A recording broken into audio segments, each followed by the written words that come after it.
Well. Halo teman, selamat datang di channel Geng 05. Seperti biasa, Geng 05 akan kembali merangkum alur cerita film India. Dan film yang akan dibahas kali ini berjudul Aaiya Rai. Film ini dibintangi oleh Siddharth Malhotra dan bergenre action romantis, mengisahkan tentang pengkhianatan seorang Major Jai Bakshi. Tapi masalahnya Major Jai Bakshi adalah tokoh utama di film ini. Apakah kamu penasaran dengan alur filmnya? Jika iya, mari kita tonton videonya sampai selesai. Dan tanpa berlama-lama lagi, kita langsung saja ke alur ceritanya.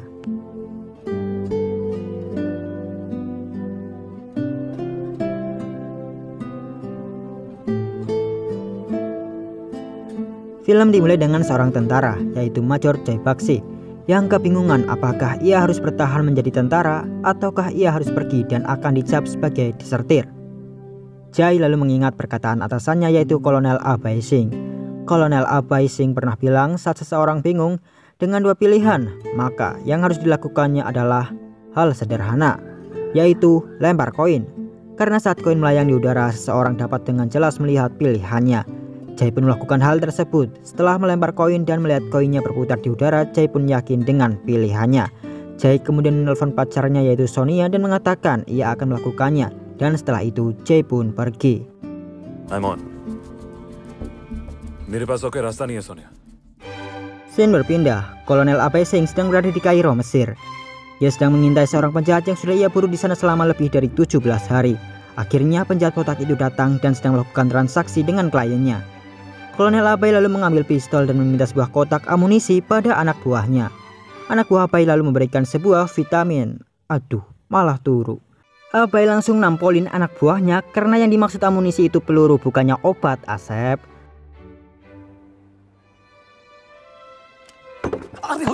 Sir, please. Sir, please. Kolonel Abhay pun nekat untuk mengejar penjahat itu, tapi anak buahnya melarang karena penjahat yang mereka buru itu berbahaya dan selalu bersenjata. Kolonel Abhay yang mendengarnya langsung mengikuti penjahat itu, dan saat penjahat itu berada di tempat yang sepi, Kolonel Abhay dengan modal nekat menodong penjahat itu dengan pistol kosong tanpa peluru. Tapi seperti inilah mental seseorang. Saat ia diancam dan ketakutan, maka seseorang itu tak dapat berpikir apapun. Contohnya si botak ini, yang gak mikir kalau senjata Kolonel Abhay itu kosong. Kolonel Abhay lalu mengambil senjata penjahat itu dan langsung mengheadshot ke penjahat botak tersebut.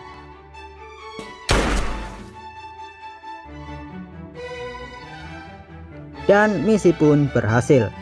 Kembali ke India, Jai Bakshi sedang menyamar menjadi tukang bersih-bersih. Jai lalu pergi ke sebuah ruangan dan ternyata saat itu Jai sedang memata-matai sebuah pertemuan antara Jenderal Pratap Malik dan mantan Letnan Gurinder. Maksud dari kedatangan Gurinder ternyata untuk membicarakan tentang transaksi senjata oleh militer India yang akan membeli kepada Atara Weapon International. Kantor Jenderal Pratap Malik menghalangi transaksi senjata dari Atara Weapon karena tidak memberikan izin. Oleh karena itu Gurinder datang untuk membujuk Jenderal Pratap. Gurinder bilang untuk tentara India juga akan dibentuk sebuah badan amal untuk para korban perang dan juga keluarga mereka. Gurinder bilang jika keuangan militer India berada di tangan Jenderal Pratap. Jadi terserah Jenderal Pratap apakah uangnya akan digunakan untuk membeli senjata dari Atara Weapon International atau tidak. Gurinder juga bilang untuk tujuan yang bagus itu, perusahaan Atara Weapon akan menyumbang 2,5 juta. Jenderal Pratap Malik terdiam beberapa saat. Lalu jenderal itu berkata, "Apakah kau mencoba untuk menyuapku, ex-letnan Gurinder?" kata Jenderal Pratap. Gurinder lalu mengatakan ia tak bermaksud melakukan itu. Ia hanya ingin melakukan tawaran bisnis. Gurinder kemudian berkata, "Pratap, bukankah 2 tahun yang lalu kau membentuk sebuah unit rahasia khusus di SD? Dari mana Pratap mendapatkan dana untuk membentuk unit tersebut?" Gurinder tahu jika Jenderal Pratap menyuruh Kolonel Abhay Singh membentuk di SD. Dan untuk membentuk unit khusus itu, Jenderal Pratap mengalihkan nama dengan nama Counter Intelligence. Jenderal Pratap juga menggunakan dana tanpa izin yang jelas. "Kau menggunakan kekuasaan dan kekuatanmu. Kau menyalahgunakan posisimu, Chief," kata Gurinder. Dan sekarang Kolonel Abhay juga sedang melakukan misi di Kairo secara diam-diam dan itu melanggar skala internasional. Jenderal Pratap lalu bilang itu dilakukan untuk keamanan negara, dasar kunyuk. Gurinder kemudian menjawab, jika pembelian senjata itu juga untuk negara, mereka pebisnis akan senang karena mendapat izin. Dan militer India pun akan senang karena mendapat senjata baru. Apa masalahmu, konyok? Ini hanyalah melibatkan uang kotor dari pajak, ucap Gurinder. What's the problem, damn it? It's the bloody taxpayers' money. Setelah itu, Gurinder bilang ia akan menemui Pratap lagi pada hari Senin, dan Gurinder pun pergi. Di pagi hari, Kolonel Abhay Singh ditelepon oleh anak buahnya di unit khusus DSD, yakni Kapten Maya Simwal. Maya mengatakan bahwa salah satu anggota DSD yaitu Jai Bakshi telah menghilang. Jai sudah menghilang selama 3 hari dan diketahui jika semua uang di rekeningnya juga telah ditarik. Jai Bakshi benar-benar hilang dari jangkauan mereka. Abhay lalu pergi ke kantor DSD dan menemui para anak buahnya. Kapten Maya lalu memberitahu Kolonel Abhay jika mereka mendapat rekaman CCTV dan terlihat Major Jai Bakshi datang ke kantor DSD dan mencuri sebuah data hard drive. Di drive itu ada penyadapan, rekaman, dan banyak data yang lainnya. Setelah itu, Kolonel Abhay pun langsung menyuruh anak buahnya untuk melacak Jai Bakshi dan menetapkan Major Jai Bakshi sebagai desertir dan pengkhianat. Jai bersembunyi di sebuah tempat. Di tempat itu, Jai mendengarkan rekaman-rekaman dari drive yang ia curi di kantor DSD. Jai lalu menelpon ke sebuah penginapan dan Jai meminta untuk menyambungkan ke kamar nomor 212. Ternyata di kamar itu ada seorang pria tua bernama Babauro. Babauro yang ditelepon oleh Jai protes karena Jai memberinya penginapan yang buruk dan ada banyak kutu di sana, ucap Babauro protes. Jai hanya menjawab kenapa diangkat teleponnya, padahal Jai sudah memperingatkan agar tak mengangkat jika ada yang menelpon. Babauro hanya diam saja dan menutup teleponnya. Jai lalu menelpon penginapan itu lagi dan berbicara pada resepsionis untuk menyambungkannya ke kamar nomor 212. Resepsionis itu lalu kesal karena sebelumnya Jai menelpon dan meminta disambungkan ke kamar nomor 212 dan kali ini pun sama. Sepertinya Jai hanya sedang bermain-main. Tapi tetap saja Jai disambungkan dengan kamar nomor 212. Tapi Babauro yang baru tadi diingatkan oleh Jai tidak mengangkat teleponnya. Masih segar diingatan Babauro, jika ada yang menelpon jangan angkat. Babauro tidak memperdulikan telepon yang berdering. Jai pun hanya tersenyum. Sementara Gurinder sedang menemui seseorang pembawa berita bernama Kamya. Gurinder bilang jika siaran Kamya berada di urutan nomor 3. Tapi jika Kamya menyiarkan informasi dari Gurinder, maka saluran berita Kamya itu akan berada di urutan nomor 1 di India. Kolonel Abhay Singh dan 2 anak buahnya pergi ke rumah Jai Bakshi dan bertemu dengan Ibu Major Jai. Saat itu Abhay bertanya-tanya pada Ibu Jai tentang Jai dan apa yang dilakukan Jai di akhir-akhir ini. Ibu Jai mengatakan bahwa Jai tidak melakukan apapun. Jai bahkan masih meninggalkan uang sebelum ia pergi, dan paspor Jai juga ada di kamarnya. Setelah itu Abhay pun pamit. Di depan rumah itu Abhay berkata pada anak buahnya, dari banyaknya orang di militer India, mengapa harus Jai yang berkhianat? Abhay bilang jika Jai pasti akan segera meninggalkan India dan bersembunyi di luar negeri. Anak buah Abhay lalu bilang bahwa paspor Jai ada di kamarnya, jadi tak mungkin Jai pergi ke luar negeri. Abhay lalu bilang itu adalah hal yang ia ajarkan pada Jai. Jika sedang diburu, seseorang harus meninggalkan paspornya di tempat tinggalnya sebagai pengalihan. Tapi sebenarnya Jai menggunakan paspor palsu dan Abhay yakin Jai pasti pergi ke luar negeri. Scene kembali berpindah. Di hadapan pacar Jai Bakshi yaitu Sonia sedang meminum kopi di kafe. Sonia lalu membuka galeri di ponselnya dan melihat foto-foto kebersamaannya dengan Jai. Cerita lalu berpindah ke masa lalu, di mana saat pertama kali Sonia dan Jai bertemu. Saat itu Sonia mengenal Jai sebagai bisnismen bernama Abhimanyu. Dan Sonia bertemu dengan Jai yang sedang menyamar itu untuk sebuah kerjasama. Diketahui Sonia adalah seorang yang ahli dalam bidang informasi dan komunikasi. Seorang programmer dan orang IT yang bekerja secara individual atau yang biasa disebut sebagai hacker. Abhimanyu alias Jai lalu bilang jika ia dan perusahaannya sedang membeli sebuah perusahaan data manajemen dan itu sedang dalam proses. Sebelum terjadi kesepakatan, Abhimanyu ingin ada perusahaan IT yang mengecek keamanan data dari perusahaan yang akan dia beli. Sonia pun mengerti dan setuju untuk bekerja sama dengan Abhimanyu. Dari kerjasama itu Sonia dan Abhimanyu jadi sering bertemu. Dan dari pertemuan ke pertemuan timbullah perasaan yang berbeda dari Sonia. Sonia jatuh cinta pada Abhimanyu. Selain bekerja mereka berdua juga sering jalan-jalan, memberi hadiah, makan es krim, mengantar Sonia pulang dan terus semakin lama semakin dekat. Hingga suatu hari saat Sonia dan Abhimanyu sedang membahas pekerjaan dan makan malam, Abhimanyu menerima telepon dan berbicara dengan seseorang. Saat itu bil tagihan makanan datang. Sonia lalu melihat dompet Abhimanyu dan ingin membayar. Tapi ada kartu nama yang terjatuh dan di kartu itu ada Abhimanyu, tapi dengan identitas yang berbeda. Di kartu nama itu Abhimanyu bernama Jai Bakshi dan juga seorang major dari militer India. Sonia pun sangat terkejut dan merasa ia dibohongi dan dipermainkan oleh Jai Bakshi. Sonia lalu bertanya pada Jai apa maksud dari semua itu dan Sonia sangat marah dan pergi. Berhari-hari Jai berusaha menghubungi Sonia tapi Sonia tak pernah memberi Jai kesempatan. Dan hingga akhirnya Jai pergi ke tempat tinggal Sonia dan menunggu Sonia di sana. Sonia yang baru pulang terkejut melihat Jai. Sonia pun langsung menyuruh Jai untuk pergi. Tapi Jai tidak mau dan menjelaskan semuanya dari awal dengan jujur. Jai bilang ia adalah seorang major di militer India. Tapi kini ia dicap sebagai desertir dan pembelot. Jai sedang dicari dan diburu untuk diadili di pengadilan militer. Tapi sebelum ia mendapat maaf dari Sonia, ia tak akan pergi meninggalkan kota itu. Jadi Jai meminta tolong pada Sonia untuk mendengarkan penjelasannya. Military intelligence में हूँ. I'm in a special covert unit. Something like Secret Service. Jai bilang ia berada di militer intelligence. Ia bekerja untuk pemerintah dan mengikuti sistem mereka. Suatu hari di misi terakhirnya, ia mendapat sebuah data yang tidak bisa ia buka. Karena itu atasannya menyuruhnya untuk mencari seorang hacker. Dan saat itulah Jai menemukan Sonia dan melakukan kerjasama dengan Sonia sebagai seorang businessman. Tapi sebenarnya Jai ingin belajar dari Sonia cara-cara meretas. Tapi tidak hanya sampai di situ saja.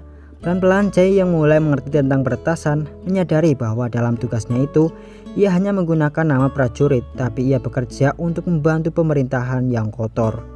Karena itu Jai tak mau menjadi bagian dari sistem tersebut dan memutuskan untuk pergi dan ingin menghancurkan sistem pemerintahan yang buruk itu. Rencananya setelah Jai menguasai peretasan, ia akan pergi menghilang dan tak akan peduli dengan apa yang terjadi pada Sonia. Tapi hingga akhirnya suatu hari Jai sadar bahwa Sonia telah jatuh cinta kepadanya dan mungkin itu juga terjadi pada Jai. Jai meminta maaf dengan sungguh-sungguh kepada Sonia dan Sonia pun luluh dan mau memaafkan Jai. Kembali ke masa kini, Jai Bakshi menelpon Gurinder dan ingin mengulang kesepakatan untuk informasi yang akan ia berikan. Ternyata Jai adalah orang yang memberitahu tentang unit khusus DSD kepada Gurinder. Karena itulah Gurinder mengetahui keberadaan unit khusus tersebut. Jai meminta 100 juta untuk negosiasi ulang, tapi Gurinder bilang itu tak adil. Perjanjian awalnya hanya 10 juta, mengapa kini menjadi 100 juta? Jai lalu bilang 10 juta itu sebelum Jai tahu bahwa Gurinder sanggup menyuap Jenderal Pratap 2,5 juta.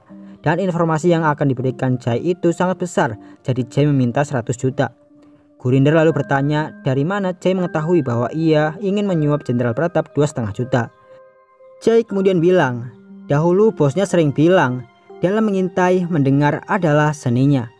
Gurinder lalu berkata, apakah Jai tahu Jai sedang berurusan dengan siapa? Jai pun menjawab, tentu saja tahu. Tapi jika kesepakatan mau dibatalkan, Jai tak masalah. No hard feeling, katanya.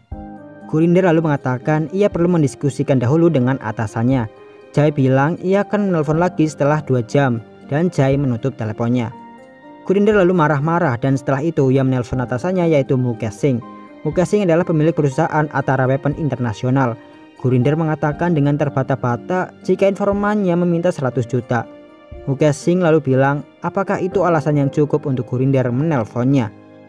Mukesh menyuruh Gurinder untuk mengurus itu semua sendiri. Di malam hari Gurinder menelpon Jai dan mengatakan bila 100 juta itu akan dikirimkan pada Jai besok pagi. Jai pun menjawab jika Gurinder akan mendapatkan informasi darinya besok pagi juga. Gurinder kemudian berkata ia tak tahu informasi apa yang akan diberikan Jai. Tiba-tiba Jai memotong dan bilang ia akan mengirimkan sedikit contoh dari informasi yang akan ia berikan.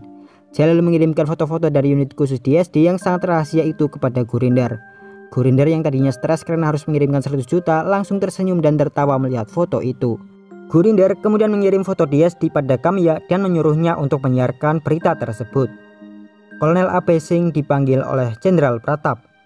Jenderal Pratap mengatakan bahwa DSD sudah bukan rahasia lagi karena Gurinder Singh akan membocorkannya ke publik. Jadi Kolonel A.P. yang merupakan ketua dari DSD akan menjadi pertama yang disorot oleh media. Mereka akan mencemarkan dan menghancurkan karir Kolonel A.P. Abai akan dicap sebagai pengkhianat. Jenderal Pratap merasa anggota DSD ada yang berkhianat sehingga unit rahasia DSD bisa bocor. Abai lalu mengatakan sebuah nama yaitu Major Jai Bakshi. Jenderal Pratap lalu bilang bahwa sesuai protokol, Kolonel A.P. Singh akan diberhentikan secara resmi. Jenderal itu juga mengatakan bahwa ia tahu Gurinder meminta bantuan pada Brigadir Srinivas untuk mengekspos Kolonel Abai. Jadi berhati-hatilah, kata Jenderal Pratap. Abai lalu bilang ia mengerti dan ia meminta perintah tak resmi pada Jenderal Pratap Malik. Jenderal Pratap lalu mengatakan agar Kolonel Abai menghentikan rencana dari Gurinder, karena jika rencana itu berhasil negara akan mengalami kerugian yang besar. Dan bagaimanapun caranya, jangan biarkan orang-orang seperti Gurinder dan yang lainnya memenangkan pertarungan tersebut. Setelah bertemu dengan Jenderal Pratap, Abai menemui para anak buahnya dan mengatakan mereka telah hancur, DSD akan bubar. Abai memberikan instruksi hal-hal apa saja yang harus mereka lakukan. Tiba-tiba ada yang menelpon Abai dan ternyata itu adalah Jai Baksi. Abai pun bertanya mengapa Jai melakukan hal tersebut. Jai mengatakan, apakah Jenderal Pratap baru saja menyangkal keberadaan DSD. Sebagai prajurit jika mereka tertangkap, maka mereka tak akan diakui. Dan apabila dalam misi mereka mati, maka mereka tak akan diakui. Tapi ini kepada penjual senjata saja keberadaan DSD tak diakui oleh atasan. Jadi untuk apa ia berada di sana? Karena itulah Jai pergi. Jai Baksi lalu menyarankan agar Kolonel Abai Singh membawa keluarganya pergi jauh dan bubarkan tim DSD. Kekacauan itu tak layak diperjuangkan oleh seorang prajurit seperti Kolonel Abai Singh. Jai Baksi masih sangat menghormati Kolonel Abai. Bahkan Jai masih memanggil kolonel itu dengan sebutan Pak. Jai lalu memberikan waktu 24 jam sebelum informasi tentang DSD ia sebarkan. Abai kemudian berkata ia akan memberi waktu 1 jam untuk Jai menyerah sebelum ia mencari Jai dan menghabisinya. Tapi Jai bilang bahwa atasannya itu tak akan menemukan dirinya. Apakah kau lupa jika aku belajar darimu, Kolonel? Ucap Jai dengan percaya diri. Kolonel Abai yang mendengar bahwa Jai memberinya waktu 24 jam tahu bahwa bukan dirinya diberi waktu oleh Jai, tapi Jai yang membutuhkan waktu. Abai yakin jika Jai pasti akan pergi malam itu. Abai lalu menyuruh Maya untuk memesankan tiket pada malam itu, dan Abai pun langsung pergi ke bandara untuk terbang ke London. Di London, Abai menemui temannya yang bernama Tarik Bai. Abai lalu meminta senjata pada Tarik. Bukan hanya itu, Abai juga menceritakan masalah yang sedang ia hadapi. Abai meminta bantuan Tarik selama ia di London. Abai bilang ia sedang mencari seorang gadis di London bernama Sonia. Karena Abai pikir jika Sonia berada di London, maka Jai pasti tak akan jauh dari Sonia. Sementara Sonia dan juga Jai berbicara di balkon apartemen, Jai menceritakan tentang masa lalunya di militer India. Dahulu atasannya yaitu Kolonel Abai mempunyai orang kepercayaan yang selalu memberikan informasi tentang militan di daerah pemberontakan India. Orang kepercayaan Abai itu bernama Cheru. Setiap hari Cheru datang dan memberi informasi. Abai akan memberikan uang pada Cheru. Hingga suatu hari Cheru menghilang tanpa kabar selama beberapa hari. Dan tiba-tiba markas tentara India di daerah itu diserang oleh militan dan menyebabkan belasan tentara tewas. Kolonel Abai yang geram terhadap Cheru pergi ke desa dan menyamar menjadi orang gila. Selama 2 minggu Abai menetap di desa itu sebagai orang gila. Abai memakan makanan sisa dan bertingkah seperti orang gila. Hingga akhirnya setelah 2 minggu Cheru pulang ke rumah dan Abai langsung menangkap Cheru. Cheru dibawa ke markas tentara dan di sana Abai berbincang-bincang dengan Cheru dan tertawa-tawa. Tapi Cheru tahu jika Kolonel Abai tak akan melepaskannya. Abai kemudian bertanya, apa ada keinginan terakhir dari Cheru? Cheru lalu bilang ia ingin makan mie instan. Abai pun menurutinya dan menyuruh Jai untuk membeli mie instan. Tapi karena itu tengah malam, Jai pun harus menggedor warung kelontong dan membuat pemilik warung marah-marah. क्या कैसी क्या वंचन शुक्रिया हाथ सर ये लीजिए ना ना ना शुक्रिया। बस बस अरे मैं रसीद सुनो रख बस लीजिए, बस के शुक्रिया। Near sir Setelah itu Cheru memakan mie-nya dan setelah habis Cheru menghampiri Abai dan Abai pun menembak. Kembali ke London, setelah menceritakan hal itu pada Sonia, Sonia bertanya mengapa Kolonel Abai menyukai Jai Baksi. Jai menjawab ia tak tahu jika Kolonel Abai menyukainya. Di tempat yang berbeda, Abai memberitahu Tarik Bai jika anak buah kepercayaannya Jai Baksi berkhianat. Abai bilang seminggu setelah kejadian Cheru, Abai tengah berkendara dengan Jai bersama satu anak buah lainnya. Tapi tiba-tiba ban mobil bocor. Saat itu mereka bertiga keluar dan satu tentara mengganti ban mobilnya. Tapi saat Jai mengecek ban mobil yang bocor itu, Jai menyadari jika bannya tidak bocor karena paku biasa, tapi itu karena disengaja oleh orang. Dan tiba-tiba ada yang menembak. Jai langsung berlari ke arah Kolonel Abai dan langsung mendorong Kolonel Abai. Jai pun terkena tembakan dari usaha penyelamatan atasannya itu. Mereka bertiga yang ditembaki oleh militan berusaha kabur dengan menggunakan mobil yang bannya bocor sebelah. Kembali ke London, Abai bilang jika Jai rela terkena 2 peluru yang diarahkan kepadanya. Dan sekarang mengapa Jai menjadi begitu? Tiba-tiba Tariq Bhai mendapatkan telepon dan ternyata itu adalah Jai Bakshi. Jai bilang ia ingin berbicara dengan Abai. Tariq Bhai pun memberikan teleponnya kepada Abai. Jai bilang pada Abai jika ia telah memperingatkan Abai untuk tidak ikut campur dalam masalah itu. Dan Abai tak perlu mencari Sonia ke London karena Sonia tidak ada di sana. Jai meminta untuk terakhir kalinya untuk Abai pergi dan menjauh dari masalah tersebut. Abai lalu bilang apakah Jai tak pernah mendengar. Jai langsung memotong dan berkata ia sudah mendengar di headphone selama 1,5 bulan dan mendengar bagaimana negaranya dijalankan. Ini semua tentang uang dan kekuasaan dan terkadang tentang keduanya. सुनता रहा हूं कि ये देश कैसे चल रहा है और कौन चला रहा है. It's all about money or power and sometimes both. Ia tak berkhianat dan sebenarnya sistem pemerintahan yang saat ini ada tak pantas untuk prajurit seperti dirinya, tidak juga untuk Kolonel Abai Singh. Kolonel Abai lalu menjawab jika Jai memang tak pantas karena negaranya pantas mendapat yang lebih dari prajurit seperti Jai Bakshi. Abai sangat marah dan bilang ia akan memburu Jai dan ia sendiri yang akan menghabisi Jai Bakshi.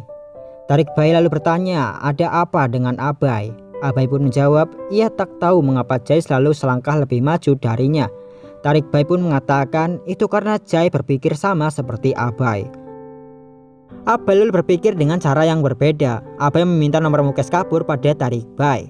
Jai lalu ditelepon oleh Gurinder dan diberitahu jika 100 juta yang diminta Jai telah dikirim.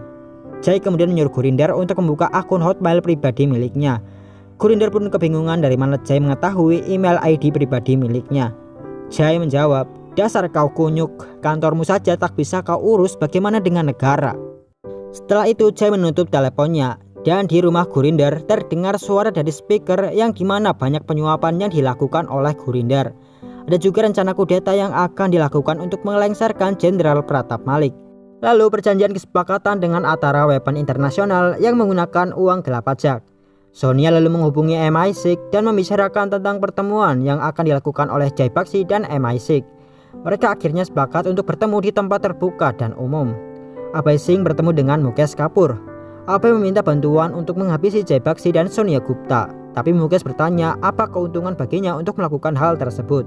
Abai menjawab jika Mukesh Kabur akan otomatis mendapat keuntungan jika menghabisi Jai Bakshi. Jai Bakshi memiliki rekaman pengintaian dan di rekaman itu akan merugikan banyak orang bila disebarluaskan termasuk Mukesh Kabur. Mukesh selalu bilang orang yang akan dirugikan adalah dirinya.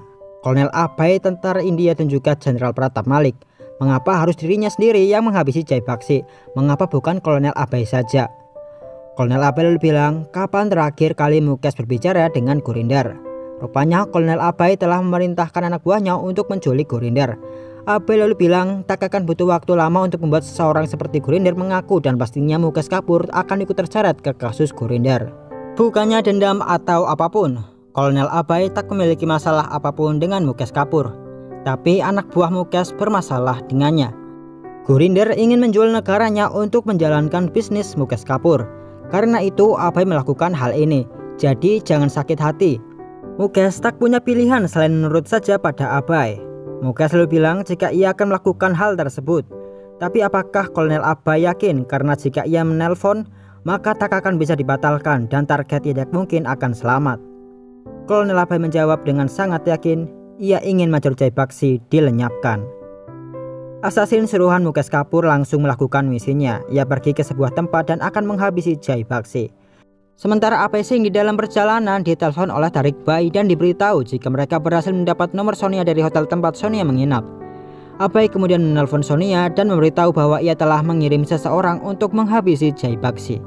Jika Sonia ingin melihat Jai lagi, maka suruh Jai untuk membatalkan pertemuannya dengan MI6 dan Sonia harus ikut bersamanya. Sonia pun langsung menghubungi Jai dan meminta agar Jai membatalkan pertemuan itu dan berlari. Jai nampak bingung dan tiba-tiba orang dari MI6 yang akan bertemu dengan Jai tertembak.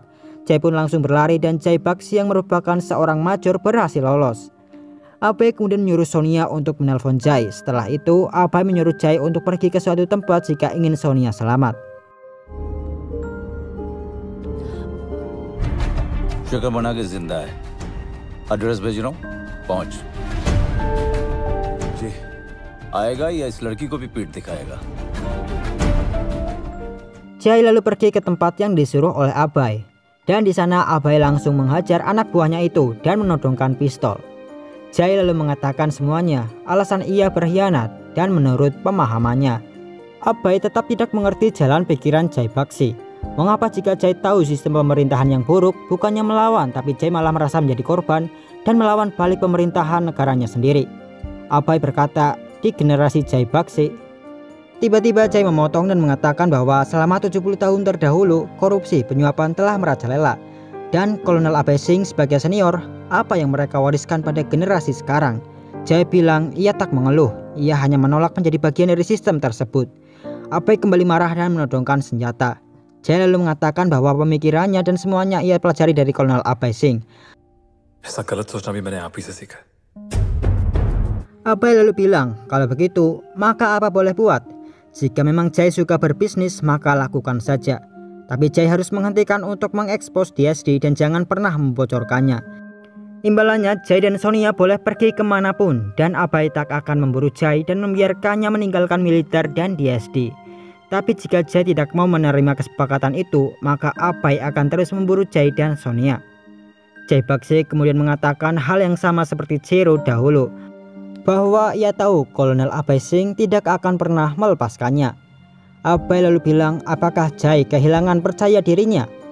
Jai pun menjawab, tidak, tapi rasa percaya padamu yang bertambah. Tiba-tiba Mukesh Kapur menelpon Abai. Jai lalu meminta agar ia yang berbicara dengan Mukesh. Jai lalu berkata bahwa ia memiliki rekaman Mukesh dan ia menyimpannya di 12 akun pribadinya.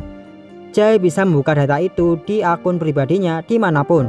Dan jika Mukesh menghabisinya, maka dalam waktu 24 jam teman-teman Jai akan dapat mengakses akun Jai dan menyebarluaskan data rekaman tersebut. Mukesh Kapur pun bertanya apa yang diinginkan oleh Jai Baksi. Jai menyuruh Mukesh untuk menarik mundur asasin yang ia kirim, dan Jai sendiri yang akan menemui Mukesh ke kantornya besok. Jai Baksi lalu meminta Abai untuk pergi ke sebuah alamat. Di tempat itu ada seorang bernama Babaro Sastri yang bersembunyi. Ia memiliki sebuah kisah yang menarik. Abai lalu kembali ke India dan pergi ke tempat yang diberitahu oleh Jai. Di sana Abai bertemu dengan Babaro, dan Babaro menceritakan tentang sebuah kisah yang dibilang Jai Baksi menarik itu.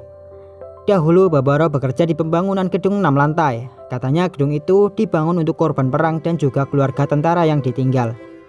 Di tempat itu ada anjing yang sakit, tapi Babaro tak tertarik pada anjing karena ia lebih tertarik pada pacuan kuda. Suatu hari Babaro ingin melihat pacuan kuda dan telah menyiapkan 500 rupiah untuk taruhan pacuan kuda tersebut. Tapi sebelum berangkat ia melihat anjing yang sakit dan Babaro tak tega. Lalu ia pun membawanya ke dokter hewan. Untuk pengobatan anjing itu Babaro menghabiskan 400 rupiah. Sisa uangnya pun hanya tinggal 100 rupiah. Babaro lalu pergi ke pacuan kuda dan bertaruh dengan 100 rupiah itu. Tapi tanpa diduga dengan menetapkan 100 rupiah sebagai taruhannya, Babaro menang besar di pacuan kuda. Dan setelah itu Babaro pun merawat anjingnya dengan baik. Babaro juga menambah anjing peliharaannya dan setiap harinya ia memberi makan pada anjing-anjingnya di pembangunan gedung tersebut. Tapi hal aneh mulai terjadi. Pembangunan yang awalnya hanya 6 lantai terus berlanjut dan hingga akhirnya menjadi 31 lantai. Orang-orang dalam mobil yang besar lalu datang dan pada akhirnya suatu hari Gurinder datang dan melihat Babaro bersama anjing-anjingnya. Babaro dan anjing-anjing itu lalu diusir dan karena itu Babaro yang tadinya tidak peduli dengan pembangunan yang bermasalah itu mulai menceritakan kepada warga sekitar. Orang-orang pun mulai mengatakan tentang pembangunan yang ilegal tersebut, di mana awalnya pembangunan itu meminta izin untuk dibangun 6 lantai tapi sekarang malah mencapai 31 lantai. Media lalu menghubungi Babaro dan ingin melakukan wawancara. Tapi saat Babaro ingin pergi untuk wawancara, Jai Baksi menemuinya dan berkata jika Babaro pergi ke wawancara maka Babaro akan dihabisi. Karena itu Jai menyuruhnya bersembunyi di tempat tersebut. Babaro lalu bilang hal terburuk dari kisah yang ia ceritakan adalah di mana awalnya gedung itu dibangun untuk korban perang dan keluarga tentara, tapi tidak lagi karena gedung itu telah direbut oleh para politisi. Abai Singh yang tidak lupa merekam cerita dari Babaro lalu pergi menemui Kamya dan meminta Kamya untuk menghentikan berita tentang DSD dan Abai akan menggantinya dengan berita yang lebih baik dan lebih besar. Akhirnya Abai memberikan rekaman tentang pembangunan ilegal 31 lantai tersebut dan meminta kembali bukti-bukti tentang adanya unit kasus di SD. Sementara di London, ex-mayor Jay Bakshi berada di depan kantor Mukesh Kapoor untuk bertemu dengan Mukesh. Tapi saat itu Jay Bakshi bingung apakah ia harus masuk dan berbisnis dengan orang seperti Mukesh Kapoor ataukah ia harus pergi saja. Jay kemudian teringat perkataan Kolonel Abai Singh tentang melempar koin. Jay lalu melempar sebuah koin di depan kantor Mukesh. Anak buah Mukesh yang melihatnya pun melaporkannya pada Mukesh tentang hal yang dilakukan oleh Jay. Mukesh yang mendengarnya pun hanya tertawa. Jay yang melihat koin berputar di udara tersenyum dan mendapatkan pilihan. Pilihan Jay adalah untuk tidak menemui Mukesh Kapoor dan tiba-tiba Jay menghilang. Mukesh Kapoor yang mendengar Jay menghilang menganggap masalah selesai. Sir, he's vanished. Gurinder Singh yang mendengar rekaman Babu Rao yang bersaksi bahwa gedung untuk korban perang yang awalnya 6 lantai berubah jadi 31 lantai. Gurinder yang merupakan orang yang membangun gedung itu tiba-tiba menodongkan pistolnya ke dirinya sendiri. Keesokan harinya ada sebuah berita tentang pembangunan ilegal. Babu Rao yang menonton bersama anjingnya hanya tertawa. DSD yang tak terekspos kembali beroperasi dan saat Kolonel Abai Singh sedang berada di kantor, tiba-tiba datanglah ex-mayor Jay Bakshi dan mereka berdua hanya saling menatap. Jay tersenyum dan film pun berakhir.